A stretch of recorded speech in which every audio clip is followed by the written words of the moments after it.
こんにちは、シャチパンです。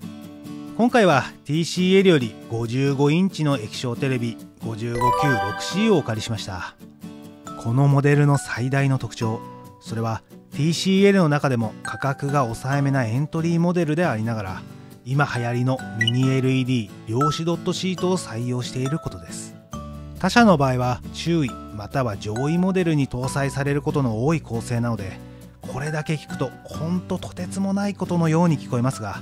皆さんが一番知りたいであろう、果たしてその実力は本物か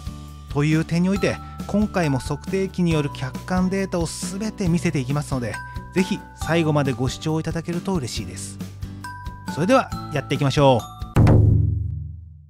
今回は画質、便利機能、録画、背面端子、価格、気になったところ、総評という流れでご紹介していきます。まずは画質について、個人的には一番気になるところです。今回ご紹介する55型のパネルは、コントラストの数字的には VA パネル系。一般的にコントラストには優れますが、肌色で確認するのが分かりやすい視野角は、斜めから見るとやや白っぽくなる特徴があります。パネルの表面加工は、反射がこのようにぼけるハーフグレアタイプ。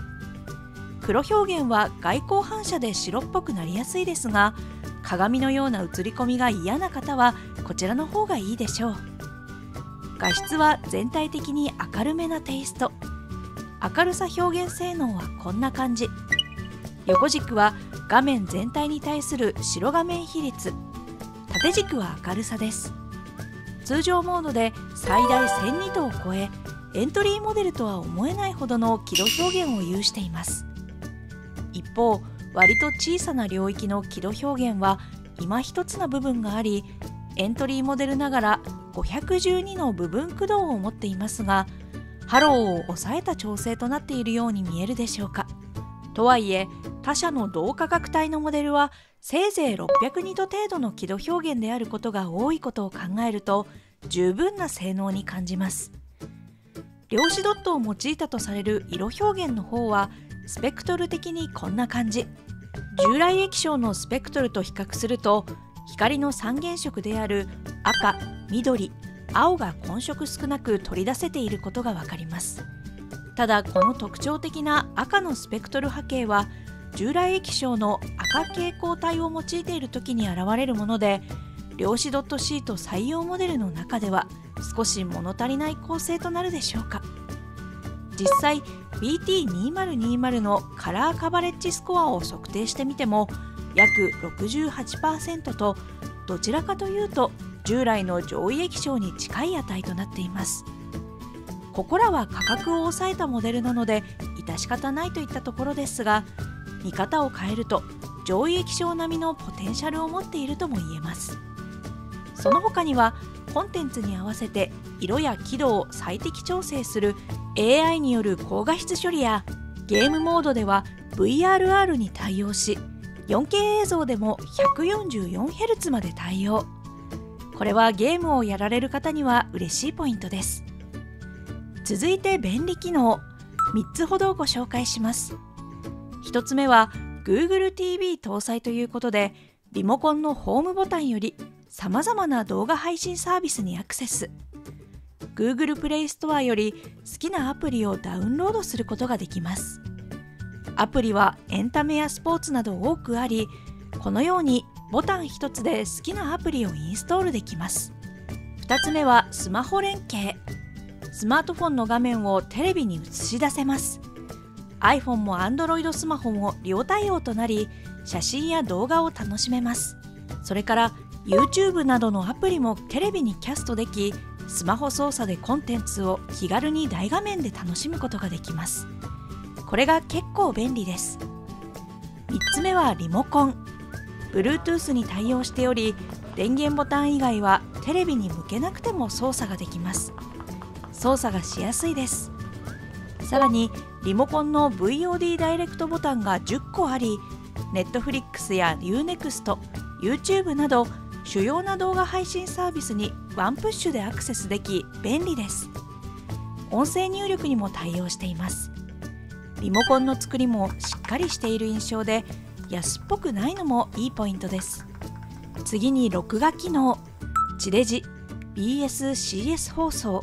4K 放送とそれぞれチューナーを2個搭載しているので、番組を楽しみながら裏番組の録画まで対応。録画方法はこのように番組表の画面から行います。録画予約した番組は赤いマークがつき、一目でわかるようになっています。ただ、同時録画番組数は1番組までとなりますが、重複し録画できないはずでも、番組表には複数マークがついてしまうのは少し分かりづらいかなと思いました。録画番組一覧は録画リストボタンからワンプッシュでアクセス可能。未視聴番組、ジャンル別に分けて見ることができます。番組再生にはオートチャプターがつきませんが、早送り、巻き戻しは32倍速まで対応。別アイコンで15秒の送り、戻しボタンもあります。オートチャプターがないので一気に飛ばすことはできませんが、早送りや巻き戻しがあるのでそこまで不便に感じませんでした。なお、早見再生には非対応です。続いて背面端子。背面向かって左側にまとまってあります。上から通常録画用の USB 端子、動画・写真再生用の USB 端子、その下には LAN ケーブル用端子。LAN は有線接続してもいいですが、無線接続にも対応しています。その下には HDMI 入力端子が3つあり、それから BS-CS アンテナ入力、地デジ用のアンテナ入力端子、最後に市販の AV ケーブル用のビデオ入力端子、音声出力用の光デジタル端子という構成です。ゲームで使う 4K144p 入力対応の HDMI 端子は2つ備え、EARC にも対応しているので、音響の劣化なくサウンドバーを安心して接続することができるのは嬉しいポイントです。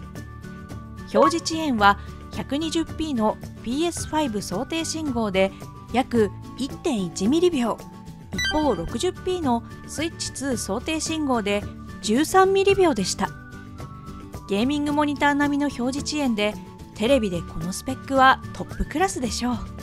テレビを支える足はくの字型で6センチほどテレビを持ち上げるシンプルな構成。スタンドの外寸はおよそ100センチ。本体も薄くコンパクトです。次に価格です。このサイズと機能で11万円前後となります。インチ展開は55インチから98インチまで幅広く対応。インターネット1000倍ということで、他社の同等モデルと比較すると価格はだいぶ抑えられています。人気のミニ LED 量子ドット採用モデルがこの価格帯から購入できるのは驚きです。TCL は主要部材から完成品まで自社生産体制を敷いており、特に大型テレビでのコスト優位性は高いです。この価格帯ならさらにワンサイズアップで65型の迫力ある映像を楽しんだり、サウンドバーやレコーダーを買い足して音質面や録画面をさらに強化するという選択肢も検討できるかと思います。特に画面サイズアップは画質の迫力に直結しますので、個人的には置けるなら大画面がおすすめです。続いて気になった点です。2点ほどご紹介します。1点目は反応速度です。感じ方は人それぞれな部分でもありますが、 VOD のカーソルの動きや文字入力、それからチャンネルを切り替えてから表示されるまでの時間がワンテンポ遅いかなと感じました。せっかちな方は少し気になるところかもしれません。2つ目は地デジ画質です。これはシャチパンの目が厳しすぎるところもあるかと思いますが、地デジの画質がややボケ気味なのと明るめなテイストのため、全体的にやや白っぽく感じました。地デジの画質はフル HD にも満たない低画質ですが、引き伸ばし処理をしてテレビに表示しています。この時のアップコンバート処理は海外では馴染みのないものですから、長年培った日本メーカーほど凝ったものではないかもしれません。ただしもともとが 4K 画質である 4K 放送やネット動画に関しては差は大きくないでしょう。最後に総評です。本モデルはミニ LED 量子ドット採用とリッチなスペックを持ちながら TCL の強みでもある価格を抑えたコスパに優れるモデルです。その上 Google TV ということで多くのアプリに対応、 Chromecast 機能、 HDMI 端子も3端子搭載とテレビとしての基本性能もしっかり有しています。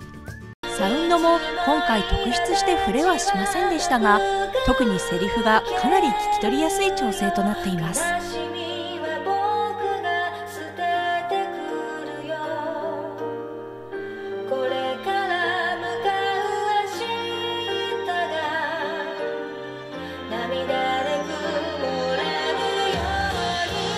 価格もこのクラスのテレビの中ではお手頃感があり、大きいテレビを試してみたいという方、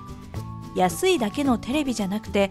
流行りのミニ LED や量子ドット対応の画質に興味がある方、セカンドテレビ、ゲーミングテレビをお探しの方など幅広くおすすめできるかなと感じました。逆に最高画質がいいって方や録画の利便性を求める方には残念ながら向きませんが、これからテレビを購入予定で本動画で魅力を感じた方はぜひ検討候補に加えてみてはいかがでしょうか。